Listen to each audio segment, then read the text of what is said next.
¿Alguna vez te has preguntado por qué, a pesar de tus oraciones, algunas cosas en tu vida no cambian? ¿Por qué ciertas puertas siguen cerradas? ¿O por qué la paz parece tan distante? Tal vez no se trata de lo que haces, sino de lo que permites. En silencio, hay pecados que no gritan, pero susurran en la oscuridad del alma. Son discretos, casi invisibles, pero poderosos en su capacidad de destruir. Hoy, recordando las palabras del Papa León el 40, vamos a mirar de frente a esos pecados ocultos que atraen desgracias, que roban bendiciones y que apagan la luz del corazón. No es un mensaje de condena, sino de misericordia, de despertar, de redención. Dios no quiere verte caer, quiere verte libre. Abramos juntos el alma, porque lo que descubrirás hoy puede cambiar no solo tu presente, sino también tu eternidad. Hay momentos en la vida en los que uno se detiene en silencio, quizá durante una noche de insomnio, quizá ante una pérdida que duele más de lo que esperábamos, quizá al ver cómo las cosas se rompen por dentro sin entender del todo por qué. Y en ese instante el alma, como un niño abandonado, se pregunta, ¿se habrá alejado Dios de mí? Pero la verdad, hermanos, no es que Dios se aleje, es que hay cosas que nosotros, muchas veces sin saberlo, hemos dejado entrar al corazón. Y ellas son las que bloquean su luz, su voz, su gracia. Así como una ventana sucia no deja pasar el sol, aunque brille con toda su fuerza, así también hay pecados que ensucian el alma y atraen sombras, sequías, conflictos y desesperanza. No son siempre los pecados escandalosos que el mundo condena con facilidad, no, son aquellos silenciosos, los que se visten de virtud, los que se esconden detrás de nuestras excusas, de nuestras rutinas, de nuestra aparente normalidad. El Papa León XIV, en uno de sus discursos más encendidos y tiernos a la vez, hablaba con el corazón en la mano sobre estos pecados que se alojan en el alma sin que ella lo note. Él decía, muchos no caen por rebelión abierta, sino por no vigilar los rincones ocultos donde el enemigo se esconde. ¿Y cómo es esto posible? Porque el mal no siempre entra como tormenta. A veces entra como brisa suave, entra como una voz dulce que dice, no es tan grave, tú lo mereces, Dios entiende. Y así poco a poco, sin darnos cuenta, vamos dejando que el enemigo plante su semilla en tierra santa, nuestro corazón. Jesús mismo nos advirtió en el Evangelio, velad y orad, para que no caigáis en tentación. El espíritu está dispuesto, pero la carne es débil. Mateo 26, 41. Él no hablaba solo de grandes caídas. Él hablaba del proceso, del letargo espiritual, de esa desconexión progresiva que comienza cuando dejamos de escuchar la voz de Dios y empezamos a justificar lo que antes sabíamos que estaba mal, y allí empieza la desgracia. Porque lo que atrae desgracias a nuestras vidas no es tanto la prueba, ni la pobreza, ni el dolor, es el pecado que no reconocemos, que no confesamos, que no combatimos, el pecado que se instala como un huésped silencioso y va robando nuestra alegría, nuestra claridad, nuestra fuerza para amar. Uno de los grandes peligros del alma moderna es la ceguera espiritual, la costumbre de vivir con el alma dormida, anestesiada por el ruido del mundo, distraída con 1000 ocupaciones, pero vacía de presencia divina. Y esa ceguera no es casual, es el resultado de pequeños acuerdos que hacemos con el pecado, acuerdos sutiles, promesas que rompemos sin pensar, silencios que dejamos crecer donde deberíamos haber clamado, indiferencias que toleramos en nombre de la prudencia. El pecado oculto no es simplemente un error, Es un terreno cedido al enemigo dentro de nuestras propias murallas. Cuando miramos la historia de Israel en el Antiguo Testamento, encontramos un patrón que se repite. Cada vez que el pueblo comenzaba a tolerar los ídolos en su tierra, a permitir prácticas que Dios había prohibido, aunque fuese en secreto, comenzaban las desgracias. No porque Dios se volviera cruel, sino porque el pecado abre la puerta al caos. Porque cuando el corazón se aleja de Dios, la vida pierde su armonía, como en el caso de Acán, que escondió en su tienda cosas consagradas al anatema, y por su culpa, todo el pueblo fue derrotado. Josué 7. El pecado oculto no afecta solo a quien lo comete. Es una grieta por donde se cuela el dolor a nuestra casa, a nuestros hijos, a nuestra paz. Y por eso, amados hermanos, el llamado hoy no es a la culpa vacía, sino al examen sincero, a la valentía de mirar dentro del alma y decir, Señor, ¿qué hay aquí que aún no he entregado? No basta con no hacer el mal visible. El gran llamado del Evangelio es a la pureza de corazón, a la transparencia del alma, a vivir de tal manera que no haya rincones oscuros donde el enemigo pueda susurrar sin ser descubierto. La buena noticia es que Dios no nos revela nuestros pecados para humillarnos, sino para sanarnos. Él no nos confronta para destruirnos, sino para rescatarnos del abismo que no vemos. El corazón de Cristo arde de amor por ti. Él no soporta verte atado, atrapado, sin claridad. Por eso te llama hoy, con ternura y firmeza, como llamó a Lázaro desde la tumba.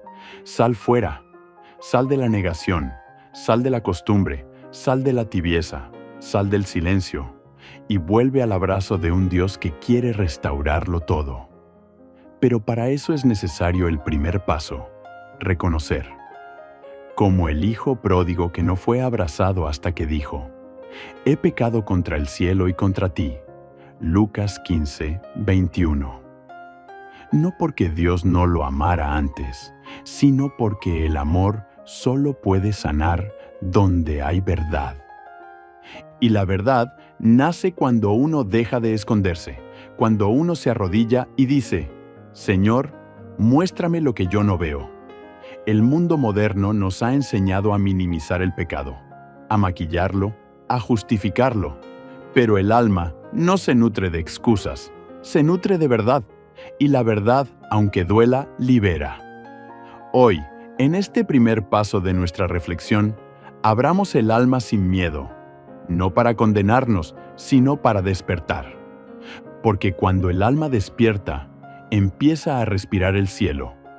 Cuando el alma despierta, la gracia comienza a fluir como un río. Cuando el alma despierta, las desgracias pierden poder. Y así comienza el camino, con un corazón que escucha, con un alma que se deja iluminar, con una conciencia que decide volver al primer amor.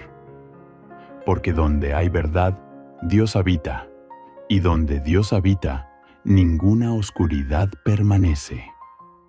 Cuando comenzamos a permitir que la luz de Dios revele las sombras en nuestro interior, algo en nosotros empieza a estremecerse.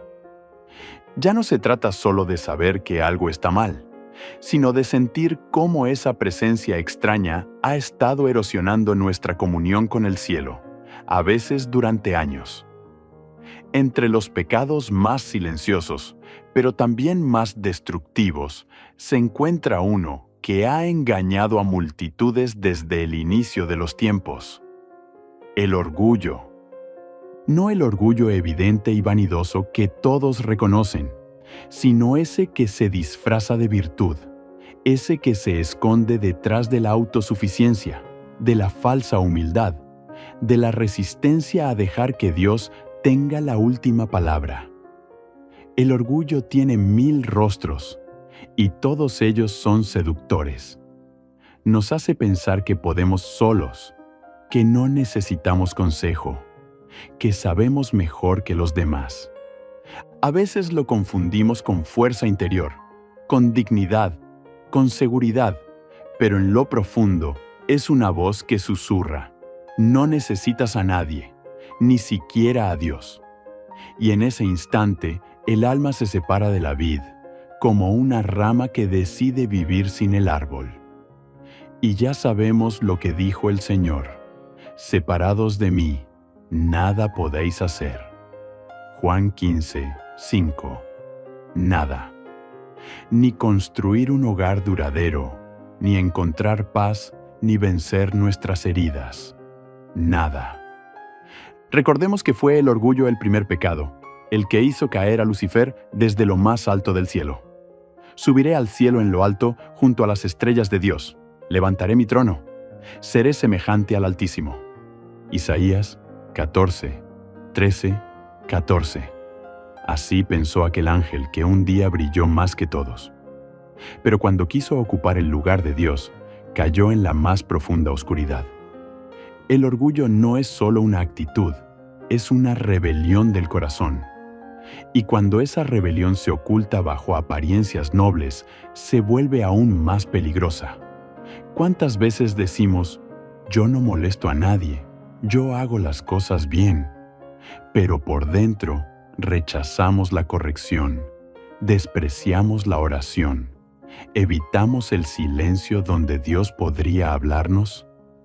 Y todo eso, hermanos, es orgullo. Es orgullo. Un orgullo que bloquea el fluir de la gracia. Porque Dios resiste a los soberbios, pero da gracia a los humildes. Santiago 4, 6. Ese versículo debería hacer temblar nuestra alma. Porque si hay algo que no podemos permitirnos en esta vida, es que Dios resista nuestra alma. Necesitamos que nos abrace, que nos defienda, que nos levante.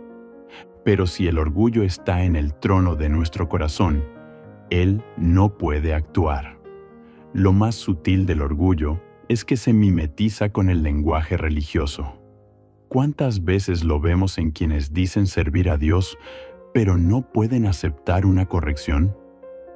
¿Cuántas veces aparece en la forma en que miramos a otros por encima del hombro, creyendo que nuestra fe es más pura, que nuestra doctrina es más correcta, que nuestras obras nos hacen mejores? Jesús fue duro con este tipo de orgullo.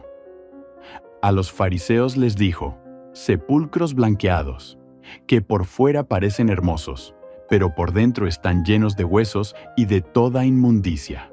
Mateo 23, 27. No porque los odiara, sino porque los amaba demasiado, como para dejar que siguieran engañándose. La historia de Saúl, el primer rey de Israel, es también un espejo para nosotros.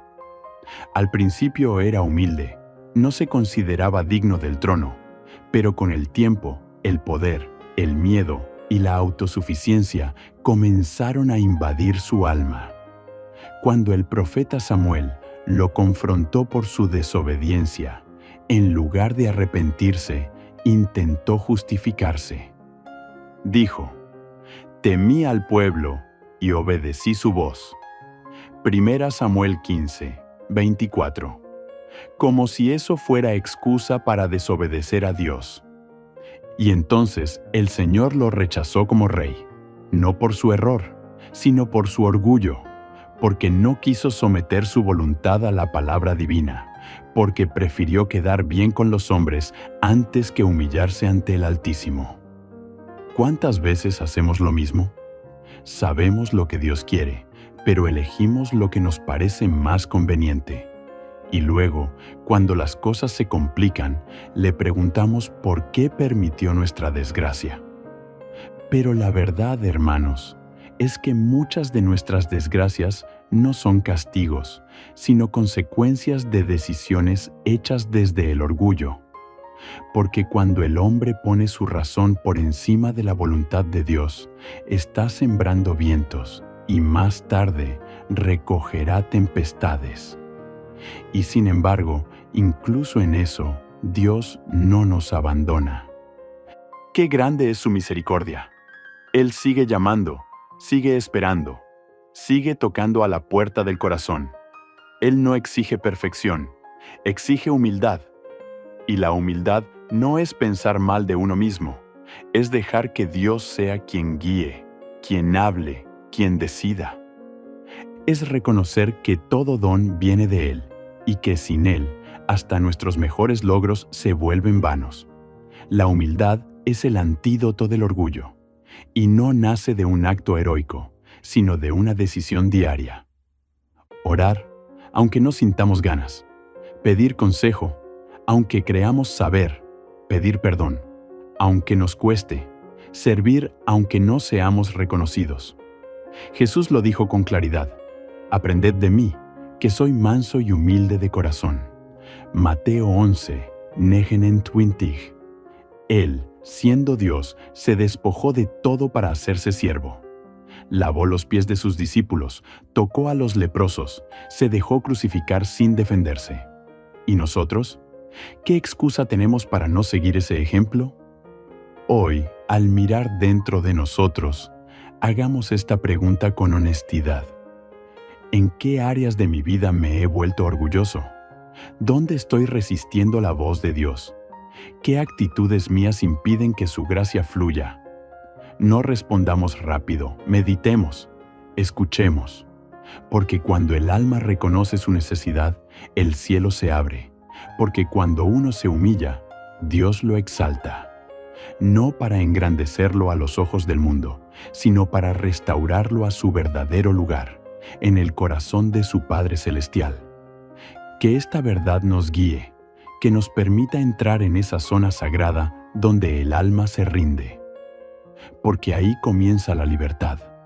Porque cuando el orgullo cae, el reino de Dios empieza a reinar en lo más profundo de nuestro ser.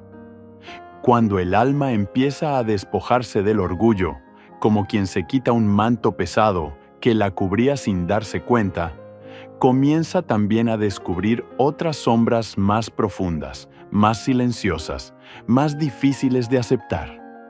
Y entre todas ellas, una de las que más envenenan el corazón sin hacer ruido es la envidia. No la envidia ruidosa, que a veces se expresa con palabras directas o gestos evidentes, sino esa envidia camuflada, que se disfraza de comparación, de tristeza inexplicable, de juicio encubierto, de una insatisfacción permanente que nunca encuentra paz. Esa envidia, hermanos, es una raíz amarga que puede habitar incluso en almas devotas, en personas que oran, que comulgan, que sirven, pero que internamente no han sanado la mirada con la que observan a los demás. La envidia es más que un deseo de tener lo que el otro tiene. Es el dolor oculto por el bien del otro. Es cuando el éxito ajeno se convierte en un espejo que no le queremos mirar. Es cuando la bendición del prójimo nos parece injusta. Es cuando el alma se resiente al ver prosperar a quien considera menos merecedor. Y este veneno silencioso no solo entristece el alma, sino que, si no se sana, puede llevar a acciones que destruyen. Porque la envidia no se queda quieta. Busca salir, busca expresarse, busca dañar. Es una chispa que, si no se apaga a tiempo, enciende fuegos que consumen relaciones, comunidades, familias enteras. Caín y Abel. Desde el principio, la Escritura nos muestra cómo este pecado fue capaz de generar la primera muerte entre los hombres. Ambos ofrecieron sacrificios a Dios. Abel desde un corazón puro, Caín desde un corazón que no estaba del todo entregado. Y cuando Dios miró con agrado la ofrenda de Abel, Caín se llenó de envidia. No preguntó, no reflexionó, no corrigió su interior. Se dejó dominar por esa oscuridad silenciosa y terminó asesinando a su hermano. Génesis 4. La envidia no solo mata al otro, mata también la posibilidad de redención. Porque nos cierra a la gracia, nos aísla, nos llena de sospechas, nos lleva a ver enemigos donde hay hermanos. La envidia es también un rechazo al modo de obrar de Dios. Es como decirle al Señor, no estás siendo justo conmigo. Por eso tiene tanto poder destructivo, porque cuestiona directamente la sabiduría divina. Y cuando permitimos que eso se asiente en nuestro interior, comenzamos a vivir comparándonos constantemente. Vivimos frustrados, amargados, sintiéndonos víctimas de una vida que no nos dio lo que creemos merecer. Y entonces, aunque oremos, aunque asistamos a la misa, el corazón está cerrado. Cerrado a la gratitud, cerrado a la paz, cerrado a la verdadera alegría. Porque el envidioso no puede alegrarse por nada. Siempre ve lo que falta, siempre encuentra motivos para quejarse, siempre tiene una herida abierta que no cicatriza, porque no ha sido entregada a Dios. La envidia no solo se manifiesta ante lo material, también se infiltra en el ámbito espiritual. Hay quienes envidian la fe de otro, su carisma, su capacidad de perdonar, su profundidad en la oración, su sensibilidad con los pobres. Y en lugar de dejarse inspirar, se dejan consumir por el resentimiento. En lugar de admirar, critican.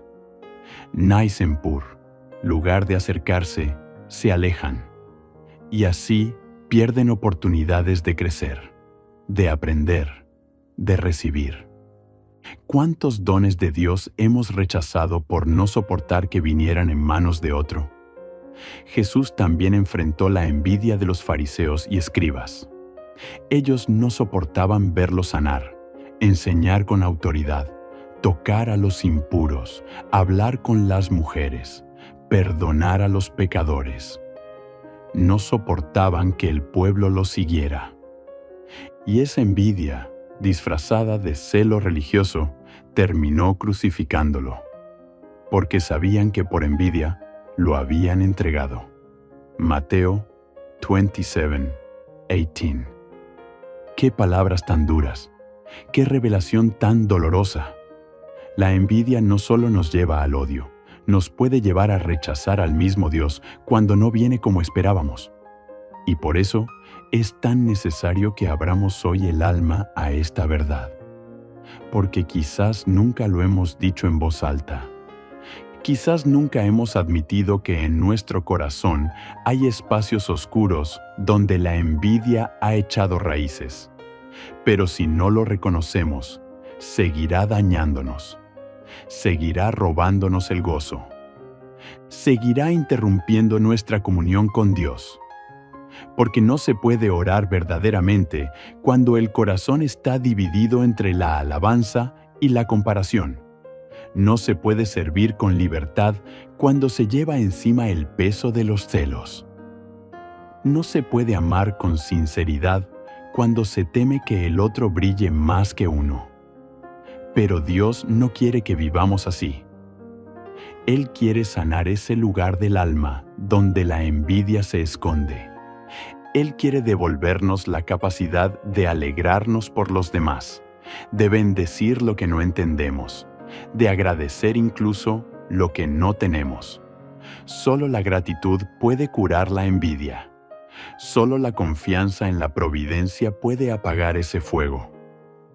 Porque cuando uno sabe que Dios no se equivoca, que tiene un plan único para cada uno, entonces deja de mirar al costado y comienza a mirar al cielo. Miremos a San Juan Bautista. Él tenía discípulos, seguidores, autoridad. Pero cuando Jesús apareció y todos comenzaron a seguirlo a él, Juan no sintió celos, no se aferró a lo suyo. Dijo con humildad y verdad: es necesario que Él crezca y que yo disminuya. Juan 3:30. ¡Qué pureza de corazón! ¡Qué libertad interior! Eso es lo que Dios quiere para ti y para mí. Que podamos decir esas palabras sin amargura, sin fingir, sin miedo. Que podamos alegrarnos cuando el reino avanza, aunque no sea a través de nosotros. Hoy es día de liberación. Hoy es día de mirar al otro y bendecirlo desde lo profundo. Hoy es día de pedirle a Dios un corazón limpio, capaz de ver en los logros ajenos la manifestación de su gloria y no una amenaza a nuestro valor, porque somos amados por igual, porque todos tenemos un lugar en su mesa, porque nadie puede quitarnos lo que Dios ha reservado para nosotros. Que esta verdad nos transforme, que esta palabra nos purifique, que el Espíritu Santo nos conceda ese milagro silencioso. Vivir libres de envidia, para amar sin límites, para servir con alegría, para caminar en paz, caminar. Cuando el alma comienza a limpiarse de la comparación y la envidia, siente un alivio sutil, como si una venda se despegara lentamente de los ojos. Pero también se enfrenta a otra verdad incómoda, un pecado que se ha infiltrado profundamente en nuestro tiempo, tan normalizado, tan aceptado por el mundo moderno, que muchos ya no lo consideran pecado.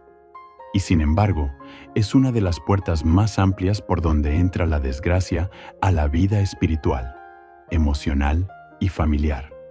La lujuria, no aquella que se muestra solo en escándalos públicos, sino la que se esconde en los rincones del pensamiento, en las imágenes que permitimos en nuestra mente, en las concesiones que hacemos a los deseos desordenados, que degradan la dignidad con la que fuimos creados.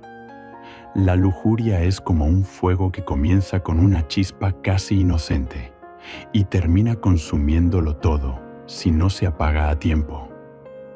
Su fuerza destructiva no radica solamente en los actos visibles, sino en la esclavitud interior que genera. Jesús fue claro, directo, como siempre lo es cuando toca el núcleo del corazón humano. Cualquiera que mira a una mujer para codiciarla, ya adulteró con ella en su corazón. Mateo 5, 28. No estaba exagerando, estaba revelando una verdad espiritual profunda, que el pecado comienza mucho antes de manifestarse en el cuerpo.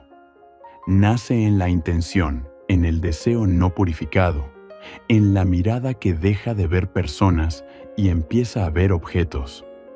En un mundo que ha sexualizado todo, desde la publicidad hasta las relaciones humanas más simples, hablar de pureza parece anticuado, incluso ridículo para algunos. Pero es precisamente en esta cultura donde la llamada de Cristo a vivir con pureza se vuelve más urgente. Porque no se trata de represión, sino de liberación. La lujuria promete placer, pero entrega esclavitud. Promete intimidad, pero deja vacío. Promete satisfacción, pero consume la capacidad de amar verdaderamente. Es una trampa, y muchos han caído sin saber cómo salir. Santa María Magdalena es uno de los ejemplos más hermosos de redención. Su pasado era oscuro, marcado por la lujuria y la mirada condenatoria de su entorno.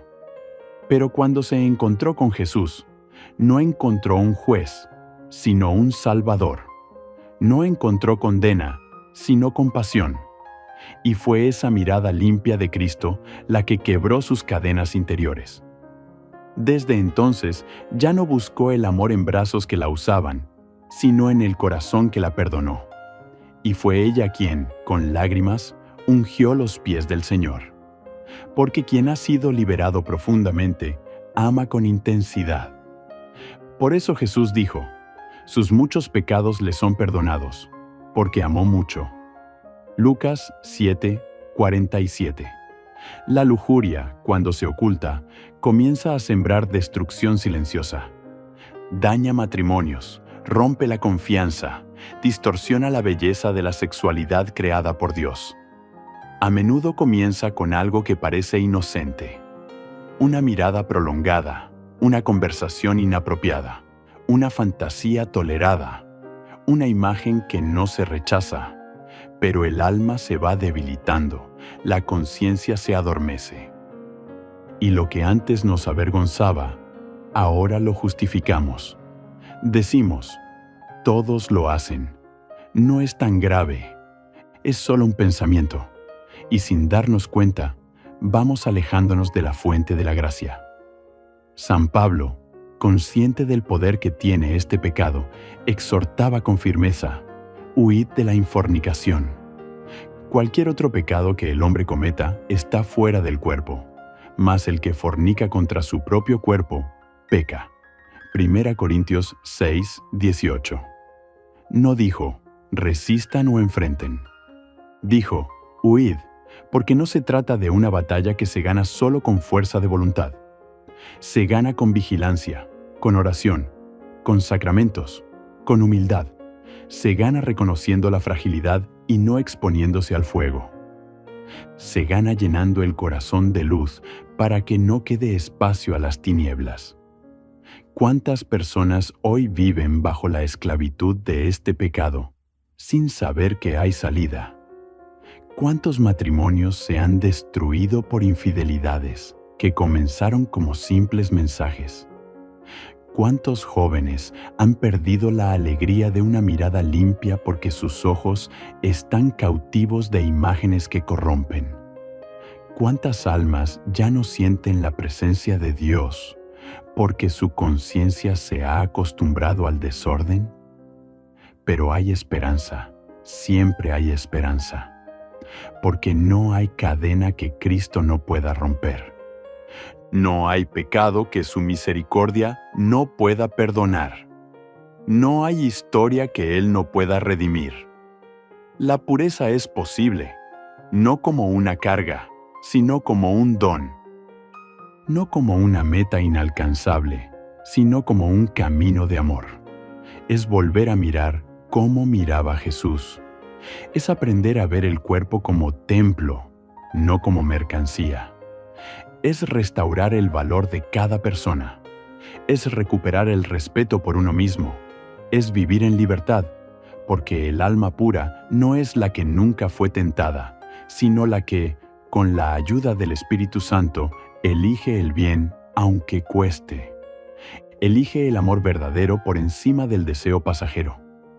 Elige esperar, renunciar, resistir, porque ha encontrado un amor más grande que cualquier placer, el amor de Dios. Hoy, el Señor nos invita a mirar dentro de nosotros, no con culpa, sino con verdad. ¿Qué pensamientos estamos permitiendo? ¿Qué conversaciones alimentan nuestra alma y cuáles la debilitan? ¿Qué costumbres hemos normalizado y necesitan ser entregadas en confesión? No tengamos miedo. El Señor no nos pide pureza porque quiera imponernos reglas. Nos la pide porque sabe que solo en la pureza el alma puede volar. Solo en la pureza podemos amar de verdad, perdonar de corazón, servir sin doblez. Pidamos hoy ese don. Oremos con sinceridad. Señor, purifica mi mente, mi mirada, mis deseos. Enséñame a amar como tú amas. Dame un corazón nuevo que no busque saciarse en lo inmediato, sino en tu eternidad. Y Él responderá, porque nunca ha dejado sin respuesta el clamor de un alma que quiere volver. Y así, paso a paso, vamos limpiando el alma.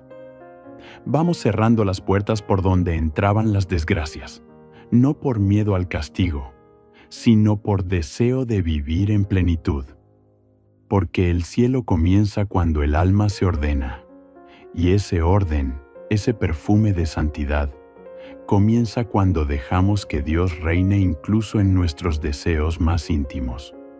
A medida que el alma va siendo purificada por la gracia, cuando empieza a cerrar aquellas puertas abiertas al enemigo, también se hace evidente otra sombra que muchos justifican como natural, como parte del temperamento o como reacción inevitable ante la vida, la ira.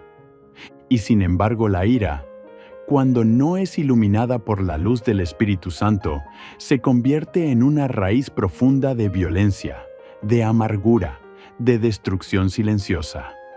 Es uno de esos pecados que más fácilmente se disfraza de virtud, porque suele presentarse como un justo reclamo, como una defensa válida, como un celo por lo correcto. Pero no toda indignación nace del amor, y no toda reacción fuerte está movida por la justicia de Dios. La ira, cuando no es contenida, desfigura el rostro del alma. Y lo más peligroso es que muchas veces se instala allí por heridas que no hemos dejado sanar. Nos sentimos heridos, traicionados, olvidados, humillados. Y en lugar de llevar ese dolor a Dios, lo encerramos, lo almacenamos, lo dejamos fermentar y así el corazón se llena de resentimiento. Y lo que antes era sensibilidad, ahora es susceptibilidad. Lo que antes era celo por el bien, ahora es deseo de castigo. Lo que antes era deseo de justicia, ahora se convierte en rencor. La ira contenida, alimentada por el tiempo y el silencio, se convierte en un veneno que no solo daña a quien lo provoca, sino que envenena al que la carga. San Pablo, en su sabiduría pastoral, nos dejó un consejo claro. Airaos, pero no pequéis. No se ponga el sol sobre vuestro enojo, ni deis lugar al diablo. Efesios 4, 26, 27. Aquí hay una enseñanza profunda. El enojo como emoción humana no es en sí mismo pecado. Incluso Jesús, en el ejemplo, al ver la casa del Padre convertida en mercado, reaccionó con firmeza. Pero la diferencia está en el corazón. La ira santa nace del amor, no del orgullo. Busca restaurar, no destruir. Dura un momento. No se convierte en una habitación permanente del alma. Pero cuando dejamos que la ira se quede a dormir en nuestro corazón, entonces sí se vuelve pecado. Entonces sí se convierte en una puerta abierta al enemigo. ¿Cuántas veces hemos dañado con palabras encendidas, con silencios hirientes, con actitudes frías nacidas de la ira no resuelta? ¿Cuántas relaciones se han roto no por falta de amor, sino por orgullo herido que no supo pedir perdón? ¿Cuántas veces hemos hablado en nombre de la verdad, pero nuestras palabras llevaban más veneno que luz? Hermanos, la ira es una de las formas más comunes de abrir grietas por donde se cuela la desgracia. Una familia puede sostenerse en medio de la pobreza, de la enfermedad, del cansancio, pero no puede resistir el fuego de una ira constante. Donde hay gritos, donde hay desprecio, donde hay ataques, no puede habitar el Espíritu Santo. Porque el Espíritu es paz, es suavidad, es consuelo. Jesús nos enseñó otro camino. Aprended de mí, que soy manso y humilde de corazón. Mateo 11, 29. La mansedumbre no es debilidad, es fuerza bajo control, es capacidad de dominarse por amor, es tener el poder de herir, pero elegir sanar, es saber que uno podría hablar fuerte, pero decide callar para no romper lo que el otro aún no sabe defender. Es mirar al agresor y ver a un alma herida. Es ver más allá del momento, más allá del conflicto y actuar desde el reino. Recordemos el momento en que Jesús fue arrestado en el huerto. Pedro, lleno de impulso y celo, sacó la espada y cortó la oreja del siervo del sumo sacerdote. Jesús no lo felicitó. No le dijo que había defendido bien al maestro. Le ordenó guardar la espada y con una ternura desconcertante sanó al herido. Lucas 22, 50, 51. ¡Qué mensaje tan claro! Jesús no necesita nuestra violencia, no necesita que reaccionemos con fuego. Él necesita que aprendamos a sanar, incluso en medio del ataque, porque sólo así el mundo verá la diferencia entre la reacción humana y la respuesta divina. Pero, Esto solo es posible si dejamos que el Espíritu Santo gobierne nuestras emociones. No basta con decir, yo soy así, o no puedo evitarlo. Sí se puede. Pero no solo es la ira descontrolada, es una señal de que no hemos rendido el alma por completo. Es una advertencia de que aún hay heridas abiertas, miedos escondidos, inseguridades no entregadas. Porque cuando el alma está llena de Dios, hay espacio para comprender, para esperar, para perdonar. No se trata de suprimir lo que sentimos, se trata de permitir que nuestras emociones pasen por el filtro del amor. ¿Cuántas veces vemos a personas aparentemente piadosas, pero que tratan con dureza a los suyos? Personas que oran con fervor, pero no saben hablar con ternura.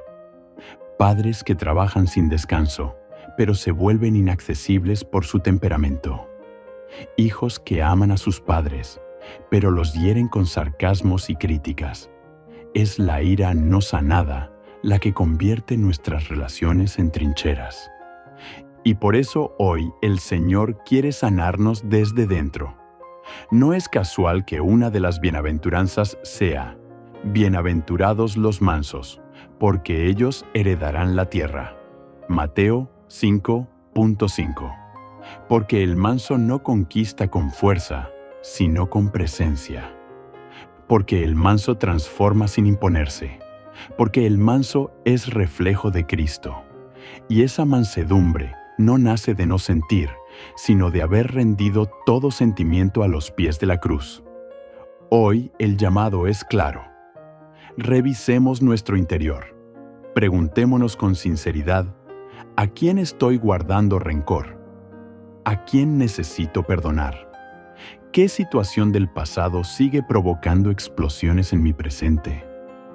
¿Qué palabras estoy usando para expresar mi frustración?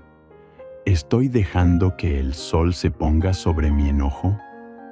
No tengamos miedo de reconocer que necesitamos sanar, porque cuando entregamos la ira, el alma respira, porque cuando perdonamos, somos liberados, porque cuando dejamos de reaccionar y empezamos a responder desde el amor, el reino de Dios se manifiesta. Y donde está su reino, no hay desgracia que prevalezca, solo luz, solo vida, solo paz. Pidámosle a Dios que nos regale un corazón pacificado, que nos enseñe a hablar con dulzura, que nos dé la sabiduría para corregir sin herir, para expresar sin destruir, para amar incluso cuando sentimos dolor. Porque ese es el camino del Evangelio, porque esa es la victoria verdadera. A medida que avanzamos en este camino de luz, reconociendo las sombras que se han alojado en nuestro interior, llegamos a una de las formas más silenciosas y letales del pecado moderno: la pereza espiritual. No hablamos aquí de la simple fatiga o del legítimo descanso que el cuerpo y el alma necesitan, sino de esa tibieza que se instala en lo profundo del corazón, como una niebla que adormece el deseo de Dios, que apaga el fervor, que seca la pasión por la oración, por la palabra, por los sacramentos, por el bien, esa pereza que no siempre se nota desde fuera, pero que corroe el alma desde dentro, porque le quita impulso, alegría, sentido. La pereza espiritual no es solamente falta de acción, es falta de amor. Es cuando dejamos de buscar a Dios con el entusiasmo del primer día. Es cuando todo se vuelve rutina, obligación, formalismo. Es cuando seguimos yendo a misa, seguimos rezando, pero ya no hay fuego en el corazón, ya no hay lágrimas, ya no hay silencio interior, ya no hay hambre de eternidad. Es cuando nos acostumbramos a vivir con la lámpara apagada. Y lo más trágico de todo es que, al no sentir culpa por eso, creemos que todo está bien. Pero hermanos, no hay mayor ceguera que creer que no necesitamos despertar. Jesús fue claro cuando le habló a la iglesia de la Odisea. Conozco tus obras, que no eres ni frío ni caliente. Ojalá fueses frío o caliente, pero porque eres tibio y no frío ni caliente, te vomitaré de mi boca. Apocalipsis 3, 15, 16. Estas palabras duras no son una amenaza vacía, son un llamado urgente al alma adormecida. Jesús no rechaza al pecador que lucha, no rechaza al que cae y se levanta, pero no puede actuar en un corazón tibio, porque el tibio ya no espera nada, ya no quiere nada, ha perdido el deseo, ha perdido la tensión interior que mantiene viva la relación con Dios. La pereza espiritual también se manifiesta en la falta de compromiso, en esa actitud que dice ya hice suficiente, que lo hagan otros, no tengo tiempo. Se esconde detrás de las excusas, del cansancio, del conformismo. Es ese susurro que nos dice que no hace falta tanto esfuerzo, que ya estamos bien así. Pero esa voz no viene del Espíritu Santo, viene del enemigo, que sabe que no necesita hacerte caer con grandes pecados, si puedes simplemente adormecerte, porque un alma dormida deja de ser peligrosa para el infierno, ya no evangeliza, ya no transforma, ya no incomoda con su santidad.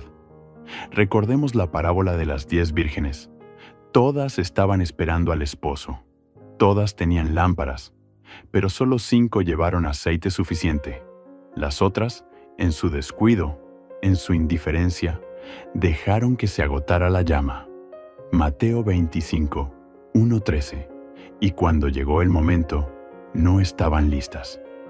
¿Cuántos hoy vivimos con lámparas vacías?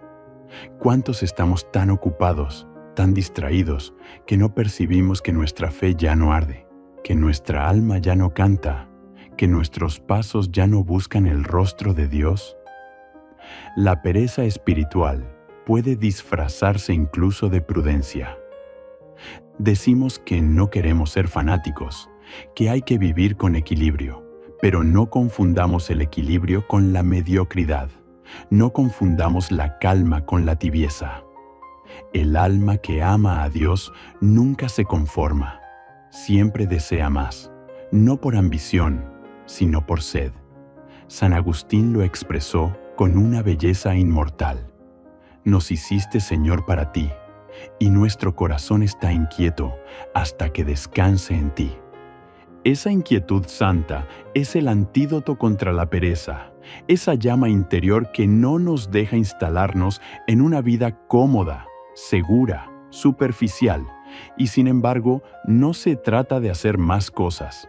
No es cuestión de multiplicar actividades religiosas, sino de encender el corazón, de volver a orar con profundidad, de meditar la palabra como si fuera la primera vez, de vivir los sacramentos con hambre, con sed, con conciencia de que allí se juega nuestra salvación.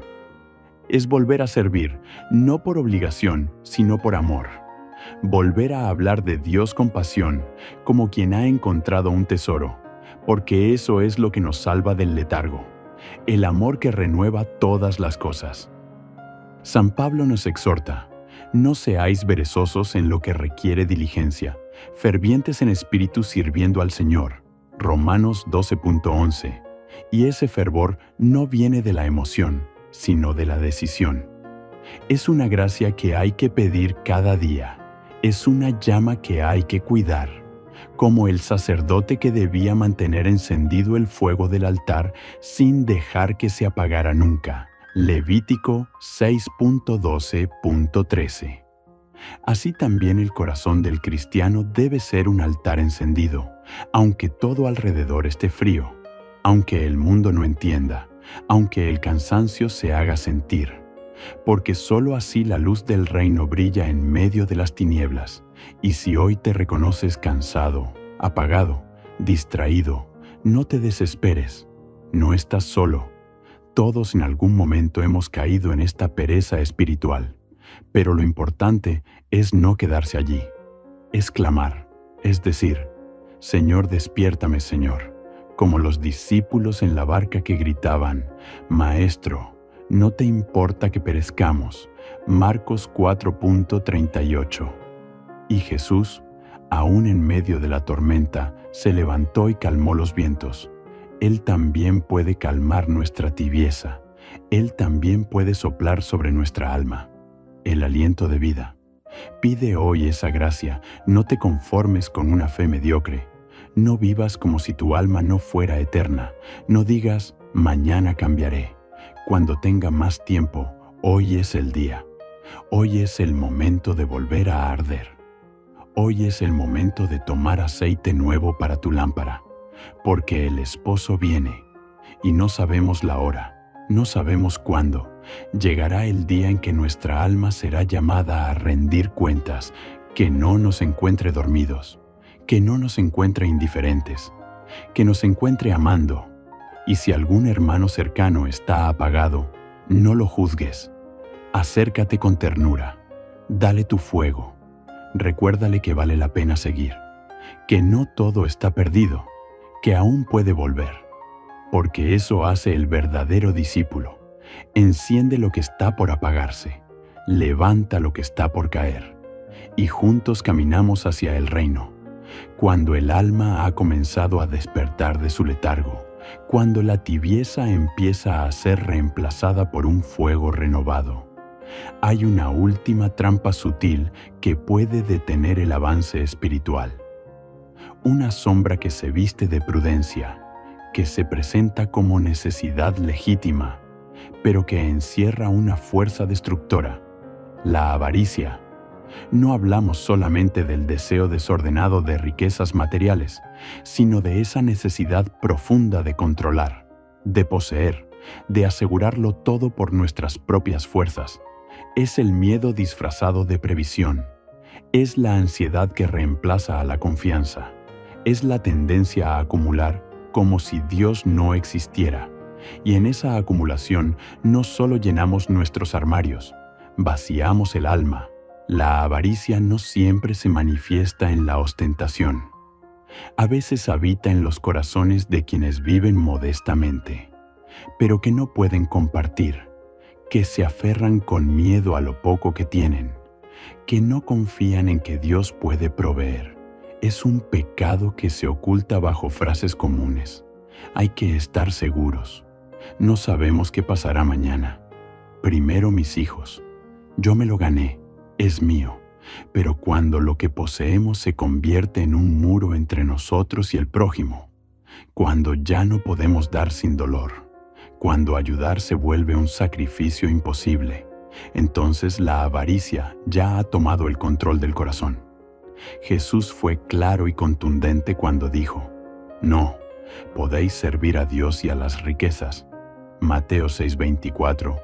No dijo que fuera difícil, dijo que era imposible, porque el corazón no puede dividirse. O confías en la providencia divina, o te esclavizas al afán de seguridad terrena. No se trata de vivir en la miseria. Dios no quiere eso. Pero si nos llama a vivir con libertad interior, con generosidad, con desapego, porque el dinero es un buen servidor, pero un pésimo amo. Y cuando gobierna nuestros pensamientos, nuestras decisiones, nuestras prioridades, entonces ya no es instrumento, sino ídolo. El joven rico del Evangelio, Marcos 10 y 17-22, es una imagen clara del alma, que quiere seguir a Dios, pero que no logra soltar. Era un hombre justo, religioso, cumplidor. Pero cuando Jesús le propuso un camino más alto, vender sus bienes y seguirlo, se entristeció, porque tenía muchos bienes, y sus posesiones eran más importantes que su vocación. ¿Cuántos de nosotros vivimos así, con deseos de santidad, pero encadenados a lo material, con hambre de eternidad, pero atados a seguridades temporales, con palabras que proclaman fe, pero con actos que gritan desconfianza? La avaricia también tiene una forma más moderna: el consumismo, esa necesidad de tener más, de cambiar lo que funciona, de seguir acumulando cosas innecesarias, mientras otros mueren por falta de lo básico, es una cultura que nos ha enseñado a medir nuestro valor por lo que poseemos, por lo que mostramos, por lo que acumulamos. Pero el alma no se alimenta de objetos, se alimenta de amor, de presencia, de Dios. Y cuando nuestra vida gira en torno a lo material, aunque no lo confesemos, estamos adorando a otro Dios. Recordemos la parábola del rico insensato, aquel hombre que había tenido una gran cosecha, y en lugar de compartirla pensó: alma mía, muchos bienes tienes guardados para muchos años. Descansa, come, bebe, regocíjate. Lucas 12, 19. Pero Dios le dijo: necio, esta noche vienen a pedirte tu alma, y lo que has provisto, ¿de quién será? Lucas 12, 20. Qué fuerte, qué verdadero, porque la muerte desnuda todas nuestras falsas seguridades. Y cuando llegue ese momento, no nos acompañará nuestra cuenta bancaria, ni nuestras propiedades, ni nuestro éxito. Solo irá con nosotros lo que hayamos dado, lo que hayamos amado, lo que hayamos ofrecido con generosidad. La avaricia también destruye desde adentro. Nos vuelve calculadores, desconfiados, egoístas, mata la compasión, endurece el corazón, nos impide ver al hermano como una oportunidad de servir y nos hace verlo como una amenaza, como una carga.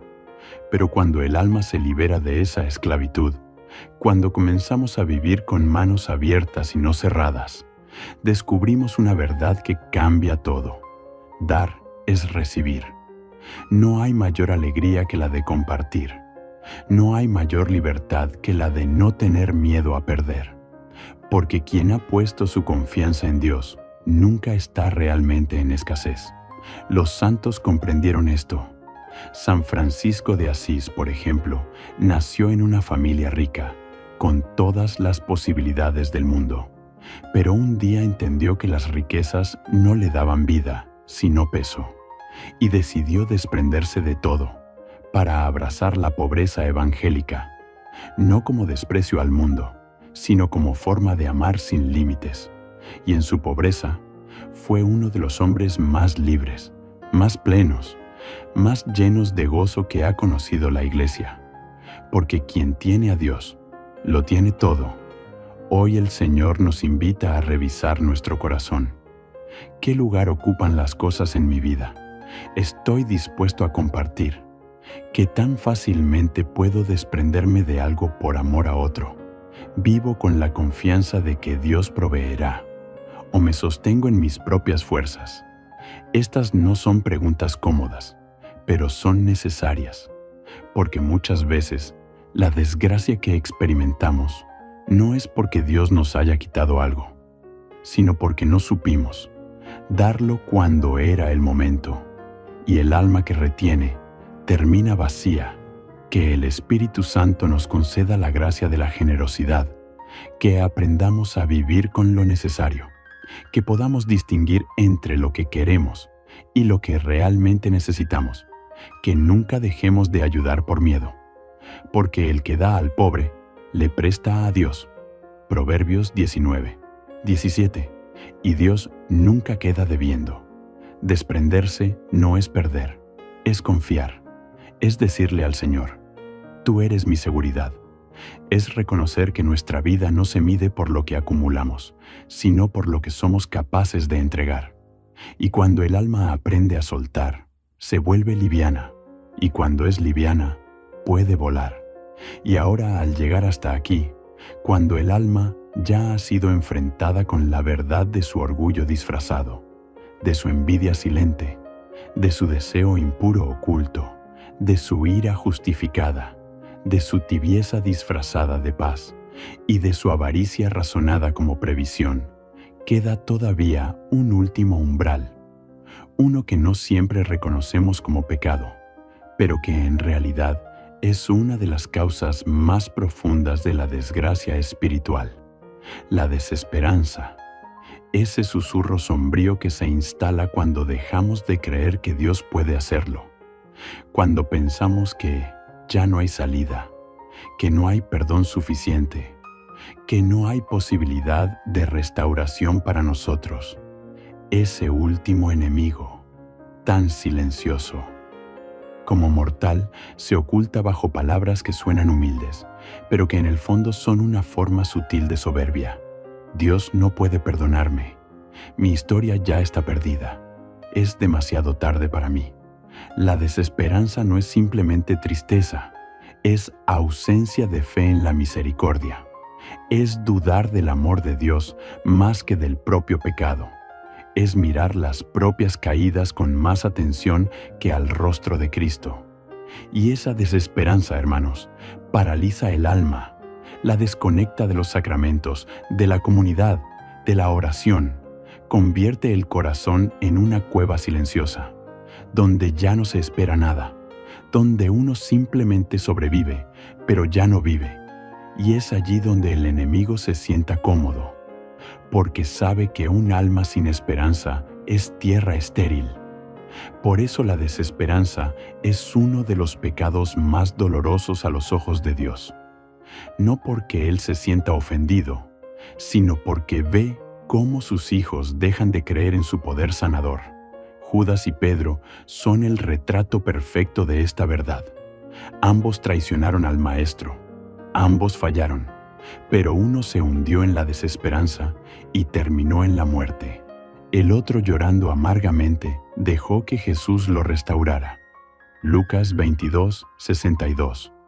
La diferencia no fue la magnitud del pecado, fue la apertura del corazón, fue la capacidad de decir: no entiendo por qué me caí, pero creo que tú puedes levantarme. Pedro lloró, sí, pero esperó el amanecer, esperó la mirada de su Señor resucitado, esperó el perdón y lo recibió. Tú también puedes esperar.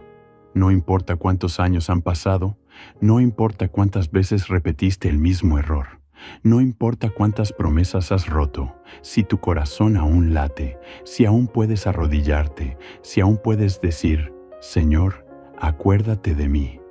Entonces, todavía hay vida, todavía hay redención, todavía hay camino, porque nuestro Dios es especialista en restaurar ruinas, es Padre de los que se pierden, es médico de los quebrantados, es amigo de los que todos han abandonado. Muchos viven años cargando un pecado oculto, no por amor al mal, sino porque creen que ya no pueden ser perdonados, y esa mentira que parece una cruz, en realidad es una cadena puesta por el enemigo. Pero Cristo ha venido para romper esas cadenas, ha venido para decirte como al paralítico: levántate y anda, Juan 5:8. Ha venido para tocar con su sangre lo que tú no puedes limpiar. Ha venido para pronunciar sobre tu vida esa palabra que cambia todo: yo no te condeno. Juan 8:11. ¿Puedes creer esto hoy? ¿Puedes permitir que esa esperanza entre como una brisa fresca en tu alma cansada? ¿Puedes volver a mirar al cielo y decir: aquí estoy, Señor, no soy digno, pero quiero volver? Él está esperando esa frase, como el padre del hijo pródigo, que no exigió explicaciones, ni penitencias, ni discursos perfectos, solo abrazó, solo restauró, solo celebró, porque Dios no ama como nosotros amamos. Él ama sin condiciones. Él ama porque es su naturaleza, porque tú eres suyo, porque nada ni nadie podrá jamás cambiar el hecho de que tú fuiste creado por amor, para el amor, en el amor. Y si hay consecuencias del pecado, si algunas desgracias en nuestra vida nacen de decisiones que tomamos sin Dios, pero no son castigos eternos, son advertencias, son toques de atención, son llamadas del cielo para que no nos perdamos más. Y hoy, si escuchas esta palabra, no endurezcas tu corazón, no digas otro día, no digas ya estoy viejo para cambiar, porque el cielo no espera perfección, espera entrega, espera honestidad, espera ese acto humilde de volver al sacramento, de la confesión, de decirlo todo, de llorarlo todo, de dejar que la gracia haga lo que tú ya no puedes. Cristo no vino por los sanos, vino por los enfermos. No vino por los justos, vino por los pecadores. No vino por los fuertes, vino por los quebrantados. Y si tú eres uno de ellos, entonces este mensaje es para ti.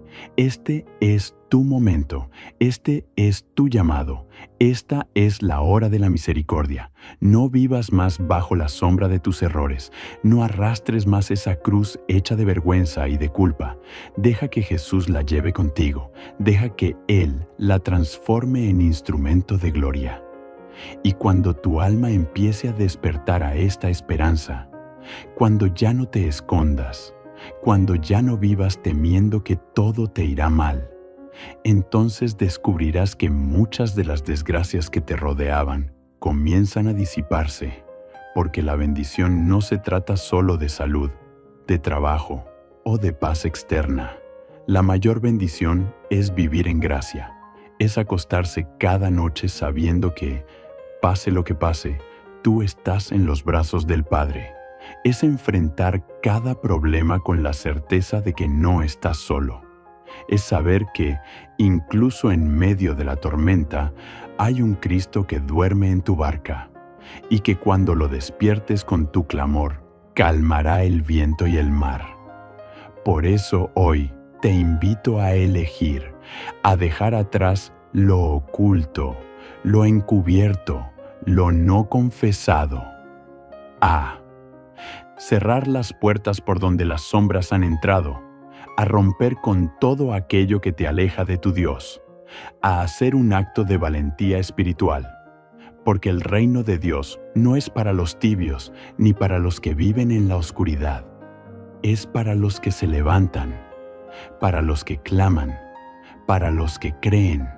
No tengas miedo, el Señor está aquí, en este momento, tocando tu alma, conociéndolo todo, de ti, viendo incluso lo que tú no ves, y aún así, amándote, llamándote, sosteniéndote. Recíbelo, deja que te renueve, vive de nuevo, que la paz de Cristo, que supera todo entendimiento, inunde tu corazón y lo mantenga firme hasta el último día, y que María, Madre de Misericordia, te cubra con su manto y te conduzca siempre hacia el rostro amado de su Hijo.